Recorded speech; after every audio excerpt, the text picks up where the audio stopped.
you had the idea for the rubber chicken while you were in China. Is that correct? Was that the next move for you? Well, a little bit. So I came back with my son. He got schooled mostly in Australia, and then I got headhunted back to China to run a German company that was operating a joint venture essentially in Beijing. So I went back, and I was an expat. So everything I just told you about schooling and money and so on, suddenly I had.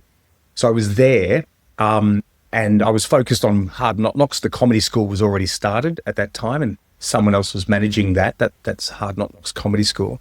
And I kind of gave my advice from a distance. The great thing about China is we're either, from Melbourne anyway, we're either 2 hours or 3 hours time difference.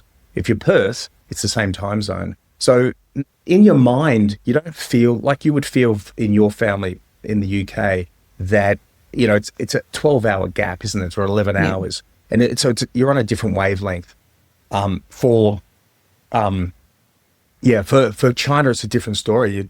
You wake up at 10 o'clock, everyone's sort of out of bed. 10 a.m., Australia time, everyone's getting out of bed in China. So to answer your question, came back after that because that involved COVID. I was in China for COVID. I was in Beijing for COVID. So I got to, in fact, I posted about 60 videos at the time prior to Melbourne and other states going into lockdown.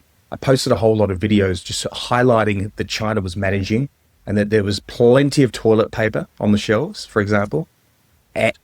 And then my business in China, which I had been headhunted to come back to, it decided to pack up because it was German and they were just getting COVID, and they said, I guess they saw the worst case scenario, and then they said, we're pulling out of China. So sadly, that company, which had around 80 staff, basically imploded, and I came back unemployed.